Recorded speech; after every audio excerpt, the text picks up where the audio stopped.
மெய்ப்பனின் குரல் வழங்கும் திருமறை தீபங்கள்.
எல்லாம் இறைவன் படைப்பு, நினைத்து காப்பதே மனிதரின் பொறுப்பு.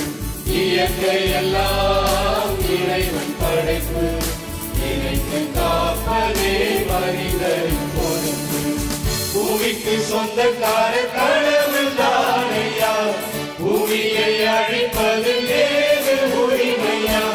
பூமிக்கு சொந்தக்கார கடவுள் தானையா, பூமியை அழிப்பது ஏது உரிமையா? புகையும் கரியும் தான் பூமியில் விளையுது, புதிய தொழிற்சாலை வந்து கிழியுது. இயற்கையெல்லாம் இறைவன் படைப்பு, இணைத்து காப்பதே மனிதனின் பொறுப்பு. இயற்கையெல்லாம் இறைவன் படைப்பு, இணைத்து காப்பதே மனிதனின் பொறுப்பு. அணுவின் சக்திக்காக அணுவை பிறக்கிறார், அணுவின் முலையாலே அழிவை பெறுகிறார். அணுவின் சக்திக்காக அணுவை பிறக்கிறார், அணுவின் முலையாலே அழிவை பெறுகிறார்.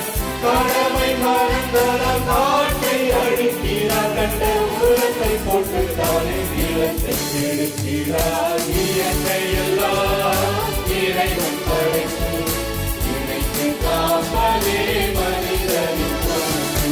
இயற்கையெல்லாம் இறைவன் படைப்பு, இணைத்து காப்பதே மனிதனின் பொறுப்பு. காற்றும் கடலும் தான் சிங்கத்து போற்றுதே, சுழலம் வந்ததால் சுரங்களும் பெருகுதே. காற்றும் கடலும் தான் சிங்கத்து போற்றுதே, சுழலம் வந்ததால் சுரங்களும் பெருகுதே. இவரும் தலைமுறை இருக்கும் மக்களும் இயற்கையின் சீரை நாம் மறைத்து சாகுவே. இயற்கையெல்லாம் இறைவன் படைப்பு, இணைத்து காப்பதே மனிதனின் பொறுப்பு. இயற்கையெல்லாம் இறைவன் படைப்பு, இணைத்து காப்பதே மனிதனின் பொறுப்பு. இயற்கை அனைத்தையும் இணைத்து சேர்க்கிறார், புதுப்பிக்கும் பணிகளில் நுழையும் அழைக்கிறார். இயற்கை அனைத்தையும் இணைத்து சேர்க்கிறார், புதுப்பிக்கும் பணிகளில் நுழையும் அழைக்கிறார். காக்கும் கரங்களால் நிறுத்தி தடுக்கலாம், காயமாகி வரும் புதியை காக்கலாம். இயற்கையெல்லாம் இறைவன் படைப்பு, இணைத்து காப்பதே மனிதனின் பொறுப்பு. இயற்கையெல்லாம் இறைவன் படைப்பு, இணைத்து காப்பதே மனிதனின் பொறுப்பு. La la la la la la la la la la la la.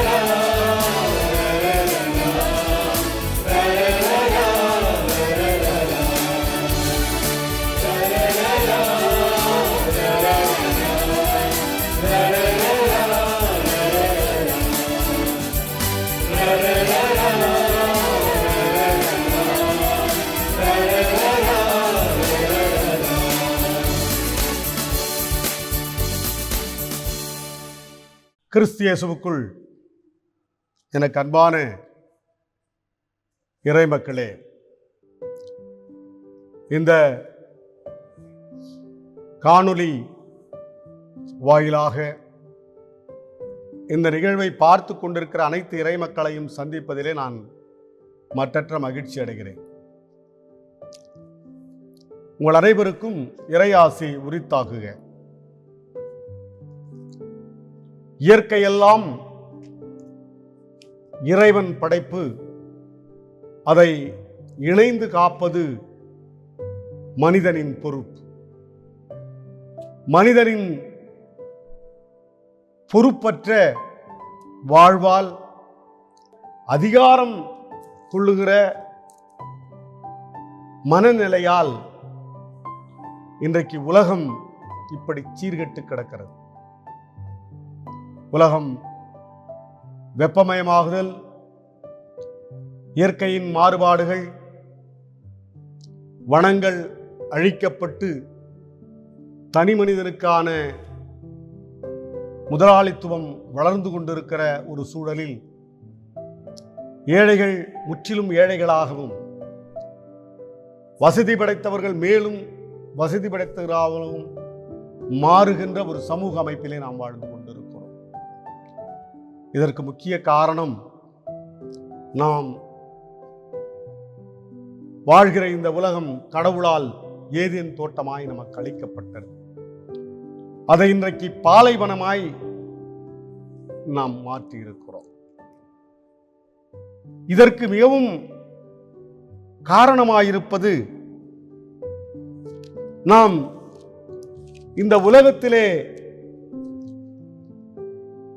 காட்டுகிற தலைமைத்துவம், இந்த உலகத்தின் மீது காட்டுகிற அதிகாரம், இந்த உலகத்தின் மீது காட்டுகிற ஆளுமை. கடவுள் ஒரு நாளும் நம்மை இந்த உலகத்திலே ஆள்வதற்கல்ல,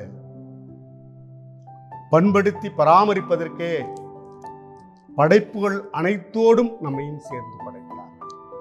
ஆனால் ஆளுகிற ஆணவம், ஆளுகிற மனப்பான்மை இன்றை உலகத்தை பாழ்படுத்தி விட்டது. குறிப்பாய் உலகம் ஏற்கும் தலைமைத்துவம் எவை என்று நோக்குகிற பொழுது, இந்த உலகத்தின் நோக்கம் தலைமைத்துவத்திலே முக்கியமாய் குறிக்கோளாய் கொண்டிருப்பது பெருமைக்குரியது. தலைமைத்துவம் என்பது பெருமைக்குரியதாய் நாம் கருதுகிறோம். தலைமைத்துவம் என்பது முதன்மைப்படுத்துவதாய் நாம் கருதுகிறோம். தலைமைத்துவம் என்பது மற்றவர் மீது அதிகாரம் செலுத்துவதாய் நாம் கருதுகிறோம். நம்முடைய அதிகாரம் செலுத்துகிற அந்த மனப்போங்கு நமக்கு ஆணவத்தையும் சுயநலத்தையும், நான் என்கிற ஒரு சிந்தனையையும் நமக்கு உருவாக்குகிறது. சீடர்களும் அதையேத்தான் விரும்பினார். இயேசுவின் பின்னடியார்களும் அதைத்தான் விரும்பினார். தங்களுக்கு கொடுக்கப்பட்ட தலைமைத்துவத்தை அதிகாரமாகவும் ஆணவமாகவும் முதன்மையான இடமாகவும் அவர்கள் யோசித்ததனால்தான் இந்த உலகம் சீர்கெட்டு கிடக்கிறது. இன்றைக்கு சீடர்களும், இயேசுவோடு பயணிக்கிற சீடர்கள், இயேசுவின் எல்லா நிலைமைகளிலும் அவரோடு பயணிக்கிற சீடர்கள் அதைத்தான் அவரிடத்திலே எதிர்பார்த்தார்கள். இப்படிப்பட்ட உலகம் சார்ந்த வேர்ல்ட்லி எஸ்கட்டாலஜி, உலகம் சார்ந்த அந்த அதிகார அமைப்பைத்தான் சீடர்கள் அவரிடத்திலே எதிர்பார்த்தார்கள். தங்களை மையப்படுத்துகிற தலைமைத்துவம் வேண்டும் என்று நினைத்தார்கள். இயேசுவுக்கு அடுத்த நிலையில் இருப்பது யார் என்கிற கேள்வி அவர்களுக்குள் எழுந்தது. யார் பெரியவன் என்கிற கேள்வி எழுந்தது. ஆனால் அந்த பெரிய செயலை, இயேசுவின் தலைமைத்துவம் என்கிற பெரிய செயலை, அந்த பெரிய அழைப்பை இந்த உலகத்தில் யார் செய்ய போகிறார்கள் என்பதை அவர்கள் புரிந்து கொள்ளவில்லை.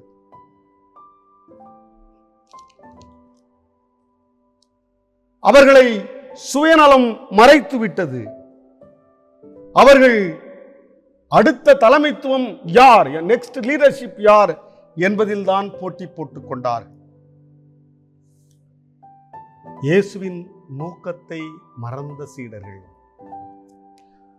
பிலிப்பியர் 2ஆம் அதிகாரம் 3-4 வசனங்களை யாராவது ஒருவர் வாசி. ஒன்றையும் வாதியினாலாவது வீண் பெருமையினாலாவது செய்யாமல் மனத்தாழ்மையினாலே ஒருவரை ஒருவர் தங்களையும் மேன்மை உள்ளவர்களாக எண்ணக் கடவீர்கள். அவனவன் தனக்கானவைகளை அல்ல பிறருக்கானவைகளையும் நோக்குவானாக. அவனவன் தனக்கானவைகளை அல்ல பிறருக்கானவைகளை நோக்க வேண்டும். இயேசுவின் தலைமைத்துவ பண்பின் முக்கியம் தனக்கு அல்ல, மற்றவர்களுக்கு. இதைத்தான் அவர் தன்னுடைய தலைமைத்துவ பண்புகளில் எடுத்துச் சொன்னார். ஆனால் சீடர்கள் அதை புரிந்து கொள்ளவில்லை. அவர்கள் தனக்கானவைகளை மாத்திரமே நினைத்துக் கொண்டிருந்தார்கள். இயேசு விரும்புகிற தலைமைத்துவம் வித்தியாசமான ஒன்றாய் இருந்தது. Jesus model of leadership, servant leadership. அது சுயநலமற்ற பொதுநலம் கொண்ட ஒரு தலைமைத்துவம். அது தலைவனாய் அல்ல, ஊழியக்காரனாய் அழைக்கப்பட்ட அழைப்பு. பெரியவன் சிறியவனைப் போல இந்த உலகத்திலே வாழ வேண்டும் என்கிற அழைப்பு. லூக்கா 22ஆம் அதிகாரம் 26ஆம் வசனத்தை வாசியுங்கள். உங்களுக்குள்ளே அப்படி இருக்கக்கூடாது. உங்களில் பெரியவன் சிறியவனைப் போலவும் தலைவன் பணிவிடைக்காரனைப் போலவும் இருக்க கடவன். பெரியவன் சிறியவனைப் போலவும் தலைவன் பணிவிடைக்காரனைப் போலவும் இருக்க வேண்டும். இதுதான் இயேசுவின் தலைமைத்துவம். அது மாத்திரமல்ல, 1 கொரிந்தியர் 1ஆம் அதிகாரம் 28ஆம் வசனத்தை வாசியுங்கள். உள்ளவைகளை அவமாக்கும்படி உலகத்தின் இழிவானவைகளையும் அற்பமாய் எண்ணப்பட்டவைகளையும் இல்லாதவைகளையும் தேவன் தெரிந்து கொண்டார். கடவுளின் தெரிவு அற்பமானவைகள், சாதாரணமானவைகள். அது சர்வன்ட் லீடர்ஷிப், அது பணியாளனின் ஊழியம். அப்படிப்பட்ட ஊழியத்தை தான் அவர் தெரிந்து கொண்டாரே தவிர அதிகாரத்தின் ஊழியத்தை அவர் ஒரு நாளும் தெரிந்து கொள்ளவில்லை. பதவிக்கான அழைப்பு அல்ல, பணிபுரிவதற்கான அழைப்பை அவர் தெரிந்து கொண்டார். பாடுபட அழைப்பை அவர் நமக்கு தந்திருக்கிறார். அவர் பணிபுரிகிற அழைப்பு பாடுகளை செய்வதற்கு ஏற்பதற்கான அழைப்பாய் அவர் நம்மை அழைத்திருக்கிறார். ஒருவேளை திருச்சபையின் பேராயர் என்கிற பணி வெறும் அலங்காரமான ஆடைகளை அணிந்து கொண்டு அல்லது படோடாபமான வாழ்க்கைக்கான ஒரு வேலை அல்ல. அது பணி செய்வதற்கான அழைப்பு, சீடத்துவம். இயேசுவின் சீடத்துவம், சீடர்களின் கால்களை அவர் கழுவினார் என்று பார்க்கிறோம். அப்படிப்பட்ட தன்னை தாழ்த்துகிற சீடத்துவத்துக்கான அழைப்பு. அது மாத்திரமல்ல, அது ஒரு கடினமான ஊழியம், பாடுகள் நிறைந்த ஊழியம். நாம் பணிபுரிய அழைக்கப்பட்டுள்ளோம். இயேசுவின் தலைமைத்துவம் அதுதான், பாடுகளை ஏற்கிற ஊழியம். மத்தேயு 20ஆம் அதிகாரம் 28ஆம் வசனம் இவ்வாறாக குறிப்பிடுகிறது. அப்படியே மனுஷகுமாரனும் ஊழியம் கொள்ளும்படி வராமல் ஊழியம் செய்யவும் அநேகரை மீட்கும் பொருளாக தம்முடைய ஜீவனை கொடுக்கவும் வந்தார் என்றார். ஆம், இயேசுவின் தலைமைத்துவம் தம் ஆடுகளுக்காக ஜீவனை கொடுக்கிற மேய்ப்பனின் தலைமைத்துவம். ஆடுகளுக்காக தன்னை பலி கொடுக்கிற ஒரு சீடத்துவம். அப்படிப்பட்ட சீடத்துவத்தை நம்மிடத்தில் எதிர்பார்க்கிறார். மனுக்குலமும் இயற்கையும் மீட்பும் பெறும்படியாய் இழந்த நம்முடைய கடவுளின் சாயலை மீண்டும் பெறும்படியாய் நாம் கடவுளின் சாயலை இழந்து நிற்கிறோம். அந்த சாயலை மீண்டும் மீட்டெடுக்க அழைக்கப்பட்டிருக்கிறோம். இந்த உலகம் அனைத்திற்கும் விடுதலை கிடைக்கும்படியா ஒருவேளை இன்றைக்கு பார்க்கிறோம், நாடு பிடிக்கிற ஆதிக்கம் செலுத்துகிற ஒரு நிலைப்பாட்டால் அநேக உயிர்கள் பலியாகி கொண்டிருக்கிறது. அநேக மனுக்குலத்தின் படைப்புகள், கடவுளின் படைப்புகள், இயற்கை எல்லாம் அழிந்து கொண்டிருக்கிறது. இப்படிப்பட்ட ஒரு கடினமான சூழலில் இந்த உலகம் மீட்கப்பட வேண்டும், விடுதலை அடைய வேண்டும். இந்த உலகத்தின் மனிதர்கள் மாத்திரமல்ல, படைப்பனைத்தும் புதுப்பிக்கப்பட வேண்டும், இயற்கையும் புதுப்பிக்கப்பட வேண்டும். அதற்கான அறைகூவல் தான் நாம் வாழ்வடைவதற்கு நம்முடைய ஆண்டவர் தன் வாழ்வை இழந்தார். இதுவே ஒரு சிறந்த தலைமைத்துவ மாதிரியாய் இருக்கிறது. The best leadership model. இதுதான் அவருடைய சிறந்த தலைமைத்துவ பண்பு. மனுஷகுமாரன் ஊழியம் கொள்ளும்படி வராமல் ஊழியம் செய்யவும் அநேகரை மீட்கும் பொருளாகவும் தம்முடைய ஜீவனை கொடுக்கவும் இந்த உலகத்தில் வந்தார். அப்படிப்பட்ட கடவுளை நாம் தலைவனாய் பெற்றிருக்கிறோம். அவருடைய வழிகாட்டுதலை பெற்றிருக்கிறோம். அவருடைய அரசு நமக்கு அளிக்கிற உரிமை. இறையரசிலே அனைவரும் சமம். அங்கே பெரியவர் சிறியவர் என்பது இல்லை. ஓனாயும் ஆடும் கூடிமேயும் என்கிற ஏசாயா தீர்க்கதரிசி 11ஆம் அதிகாரத்தில் சொல்லப்படுகிற இறையரசின் தகவுகள் அதிலே மிளிர்கிறது, அதிலே சொல்லப்படுகிறது. பெரியவர் சிறியவர் என்கிற வேறுபாடு இல்லை, அதிகாரம் ஆதிக்கம் இல்லை, முதலாளி பணியாளர் இல்லை, ஆண் பெண் என்கிற பாகுபாடு இல்லை, சாதி சமயம் என்கிற பாகுபாடு அதிலே இல்லை. லூக்கா 22ஆம் அதிகாரம் 30ஆம் வசனம் இவ்வாறாக சொல்லுகிறது, நீங்கள் என் ராஜ்யத்திலே என் பந்தியில் போஜனம் பானம் பண்ணி இஸ்ரேலின் 12 கோத்திரங்களையும் நியாயம் தீர்க்கிறவர்களாய் சிங்காசனங்களின் மேல் உட்காருவீர்கள் என்றார். திருவிருந்து மேடை அனைவருக்கும் சமம். சமநிலைப்படுத்துவது கடவுளின் பணி. 12 கோத்திரங்களையும் ஆளுகிற உரிமை நாம் வெளிப்படுத்தின விசேஷம். திருவெளிப்பாட்டு 21ஆம் அதிகாரம் 1 முதல் 5 வரை இருக்கிற பகுதிகளை பார்க்கிறோம். இதோ கடவுளின் உறைவிடம் மனிதர் நடுவே உள்ளது. அவர்கள் நடுவிலே குடியிருப்பார். அவர்கள் அவருக்கு மக்களாயிருப்பார்கள். கடவுள்தாமே அவர்களோடு இருப்பார். அவரே அவருடைய கடவுளாயிருப்பார் என்கிற திருவெளிப்பாட்டின் எதிர்நோக்கும். பாகுபாடு இல்லாத, ஏற்றத்தாழ்வு இல்லாத ஒரு கடவுளின் ராஜ்யம் உங்கள் மத்தியிலே வந்திருக்கிறது என்று திருவெளிப்பாடு நமக்கு சொல்லுகிறது. அவர் கடவுளின் ராஜ்யம் உங்கள் மத்தியிலே வந்திருக்கிறது, கடவுளின் வாசஸ்தலம் உங்கள் நடுவிலே இருக்கிறது என்பதை நமக்கு உணர்த்துகிறார். அது கடவுளின் திருமேசை போன்று ஈக்குவல், எல்லாருக்கும் அது சமமான ஒன்று. திருவிருந்து என்பது அது ஏற்றத்தாழ்வு, எல்லாருக்கும் அந்த மேடையில் எல்லாருக்கும் சமமான பங்களிப்பு உண்டு. அந்த மேடையில் நீங்கள் சமமாய், அனைவரையும் சமமாய் 12 கோத்திரங்களையும் உங்கள் நடுவே இருக்கிற அந்த இறை அரசிலே நீங்கள் ஆளுவீர்கள் என்கிற அந்த நம்பிக்கையை தம்முடைய சீடர்களுக்கு அளிக்கிறார். அது மாத்திரமல்ல, அது ஒரே ராஜ்யம், ஒரு அரசன், ஒரு நீதி, அங்கே ஏற்றத்தாழ்வே. One kingdom, one king, one judgement.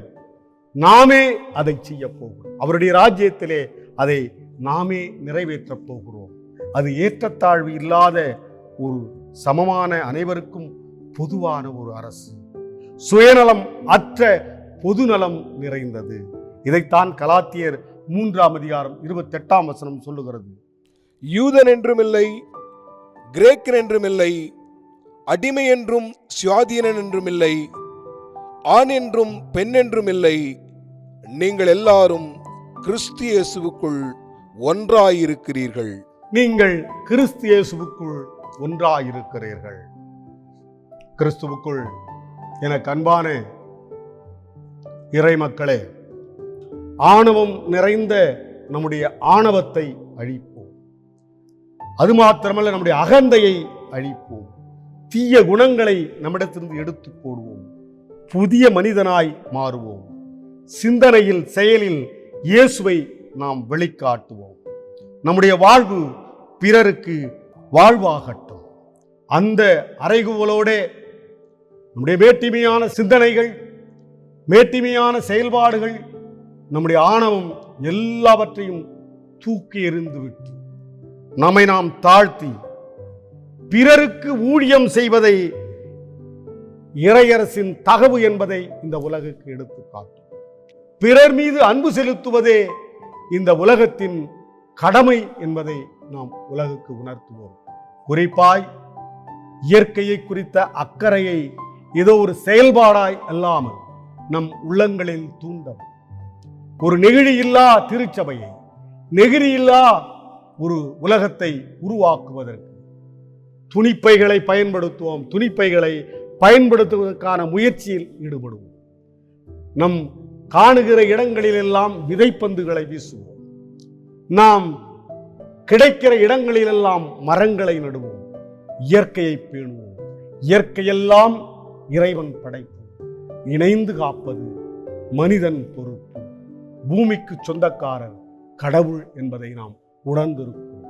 அவர் இந்த உலகத்தின் சொந்தக்காரர். அவருக்குத்தான் உரிமை இருக்கிறது இந்த உலகத்தில் எதையும் நிர்ணயிக்க. நாம் அதிலே வாழ்கிற மனிதர்கள் என்பதை, அதிலே வாழ்கிற ஒரு இனம் என்பதையும் நாம் உணர்ந்து உயிர்கள் அனைத்தையும் பாதுகாக்கிற பெரிய பொறுப்பு இன்றைக்கு நமக்கு கொடுக்கப்படுகிறது. அதையே நம் கொள்கையாய் ஏற்போம். ஆண்டவர் உங்களை ஆசீர்வதிப்பாராக. ஆமென். தந்தை, மைந்தன், தூயாவி அன்பும் அருளும் ஆசீர்வாதம் நம் அனைவரோடும் இன்று சதா காலம் தங்கியிருப்பதாக. ஆமென்.